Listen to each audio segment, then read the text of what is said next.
this man is very best in install everything. I try. Like cabinets, like shower racks, everything that we have here in the house. He's very, very good on that. So, naisip ni asawa, or nagtanong siya sa akin kung saan daw ilagay yan. So, siya na lang naglagay kung saan ang mas maganda tingnan. Ilagay niya dito sa kabilang door. May hinatid na naman dito na malaki at mahaba-habang box. So, ito yung nakita ko dito sa labas ng bahay. Kukunin na namin to at dadalhin namin dito sa loob para maumpisahan na namin at makita namin kung ano yung laman nito. Medyo mahaba-haba talaga to at titingnan natin kung ano yung laman nito. Ito na nilagay ko dito sa floor para naman makita nyo kung gaano to kahaba at gaano to kalaki. So medyo tamang-tama lang din naman at hindi ito aabot sa aming ceiling. Ito yung boxes niya. Metal storage rack po ito siya at titingnan natin. Pag open ko nito, akala ko kasi nabasag siya. Sinabi ko kay asawa, hala nabasag, pero hindi pala, ganyan pala yung both sides nito. 4 na piraso at titingnan natin, i-open natin ito. Sinimulan ko ng buksan at tinitingnan kung ano yung mga pira-piraso dito na sa loob nito. At saka ito yung aking nakita dito. Ang daming mga papel-papel dito sa loob. At saka may ano pa dito, parang tela na medyo maliit. At ito yung laman niya. Tinitingnan natin. Digital pala yung lock nito guys. So ito yung makikita nyo dito. Naka-attach na siya direct sa pinto. Kaya hindi na namin i-install yan. Naka-install na. At ito naman yung 4 na piraso na ilalagay natin sa bottom side. At yan yung parang stand niya. 4 na side. At para mabuo ito yung mga gamit na i-install natin ngayon. So may screwdriver na nilagay nila dito. At saka yung mga screws. Pag walang mga screws, hindi natin mabubuo kung ano yung laman nito. Kung ano yung i-install natin. At ito na yung main parts niya, yung mga metal, both sides, at saka yung iba pang door niya. Separate lang muna ni asawa at nilagay dito sa gilid-gilid ng bahay para naman may space kami dito sa floor at para may space tayo dito. Tuloy-tuloy lang yung paglagay ni asawa dito sa gilid ng bahay para naman may space kami at saka maganda tingnan yung pagkalagay naman niya dyan. Sinisiparate talaga yan siya ng maayos para hindi matumba. Ang dami palang mga piras-piraso dito. So kaya tuloy-tuloy ang laban dito ni asawa hanggang kaya natin to, diba? Ito naman yung laman nito, yung mga box at saka yung mga garbage na talaga to siya. At ilagay ko to sa gilid namin para mas talaga malinis talaga dito sa floor at makapag-ayos kami dito sa aming pag-install. Ito naman yung mga kaganapan namin dito sa loob ng bahay. Very nice. Very nice. And lots of different kinds of screws and braces. There's handles,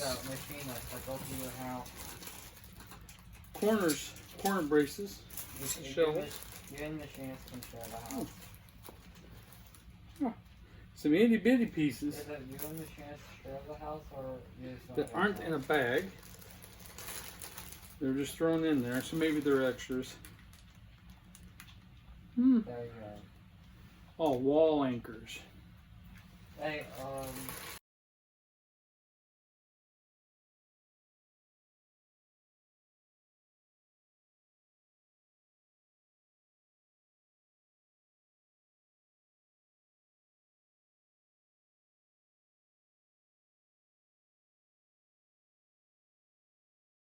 Bigger pins. And a whole bunch of little screws to hold it all together. Right there's what holds the whole thing together. This is the instruction manual, which I normally don't read, but since my wife likes to have things put together properly and to look nice, I'm going to read it. I have started doing that. So, some heavy reading. Study first before you do it. That's right. What you want to do with that? I don't know. You're holding that there. Maybe piece off. Nilagay namin dyan sa floor para medyo mas mabilis yung pagtrabaho. Tinitingnan niyang mabuti kung ano ba talaga. Oh, wait, my character. Magka-label ba talaga sila.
The corners tight, and then these are the legs. So we can level it, and it holds them up off the ground.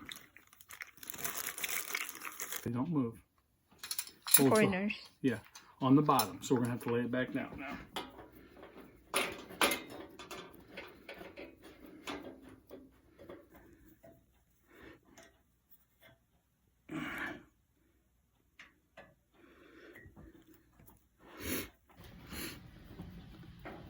Yeah, when these are all in, it'll make it much, much sturdier.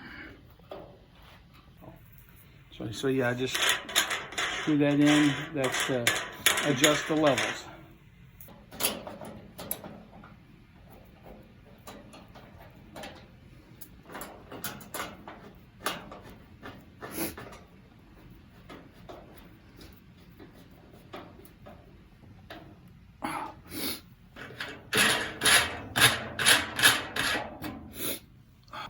I'm confident this is gonna hold together. Very.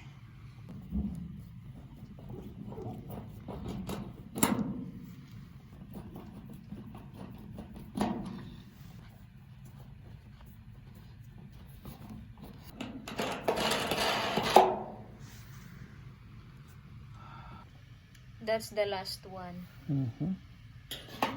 4 pieces stand. All the screws in before you tighten it up. Yeah. Make sure all the holes align.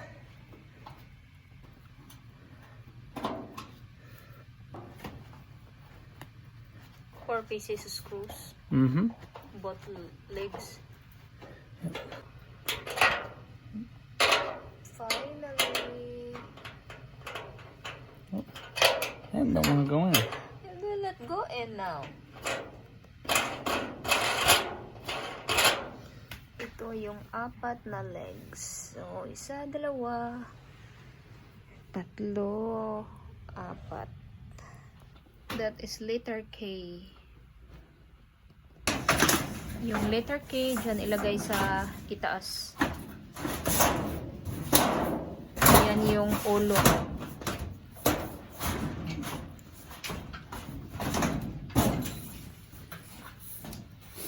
Letter K kasi doon yung mga stand. Hindi namin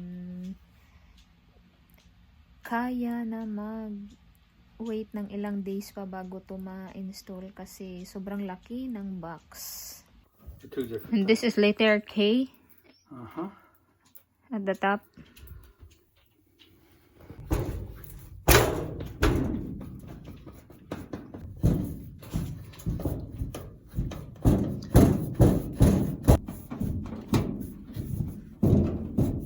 Like 5 seconds.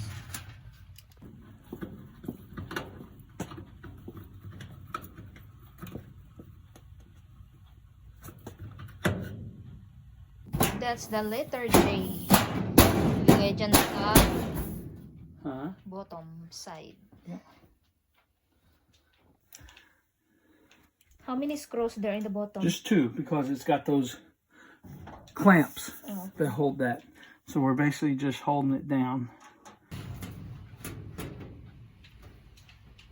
Yan siya. Kung gusto mong ilagay ang ganito sa garage or garahe, pwede ka maglagay dyan ng mga hooks at ilagay mo dyan yung mga tools mo. Pero gagamitin namin to dito sa kitchen. Iba yung purpose namin nito. Kaya sinabi ko naman sa kanya na ilagay na lang dyan para hindi na kami mag-isip kung ano pa yung ilagay dyan pag i-transfer namin yan siya sa garahe.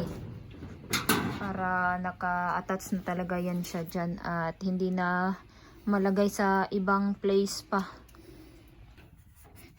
For the... For the shelves. Mm-hmm. 1, 2, 3. There you go. The That's the clip to hold the shelves. down, yeah. 4 pieces. Both sides. Lalagay na namin dito yung mga shelves.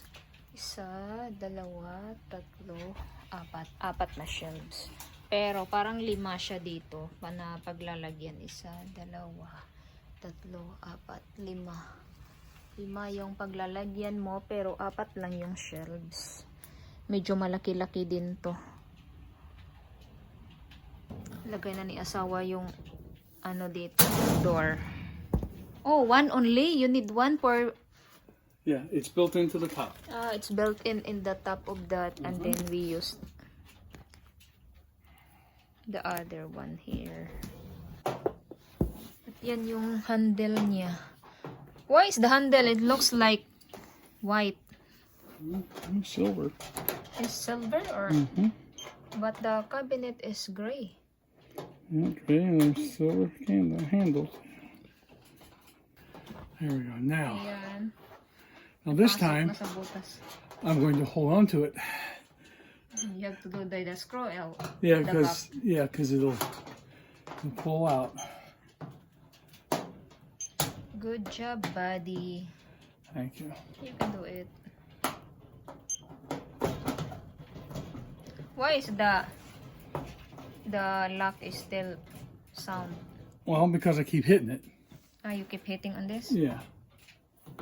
And so it's live. Yeah. Yeah. The battery is there inside. Uh-huh. Well, Digital kasi yung ano niya, yung lock. Ganyan siya. Maliit lang siya. Parang, ano lang. Parang 5 inches. Maliit na maliit, pero malaki yung cabinet. So, yan na yung kabilang door. come here and watch. So this has got this thing. You just push it under there Push it there and then pop, and then you put, oh, until it pops in, it pops in. and that's all. That's good. Oh, good. So now he's trying to close it. And the lock is very cute. So it's locked now. It's locked. Yeah. Okay. Nilagay na ni asawa yung kabilang handle din dito. Maganda na tingnan. Buong-buo na talaga tingnan siya dito. So, yan. Malapit maabot yung aming ceiling dito. Sa haba-haba niya. May free bars din siya. Parang may ano siya dito. Para siyang may lalagyan ng mga stuff, anything na gustong-gusto mo. Parang bulsa lang siya na maliit. So, ilagay siya dito. Ito, parang may bag siya. Or parang bulsa. Mga maliliit na bulsa. Yata ipasok yung rod dito. Sa ano nila. Sa top nito. Yan, ginawa na ni asawa yung parang maliliit na bulsa-bulsa. Nilagay na niya yung bar. Yung isa nilagay niya doon sa kabila. Yung mga bulsa-bulsa. At ito na ang kalalabasan. Tapos na niyang i-install lahat. Napakagaling ni asawa. How many hours did you install this? It take us an hour? Hour only? Hour and a half, maybe? Hour and a half? Oh, good job, buddy. Thank you.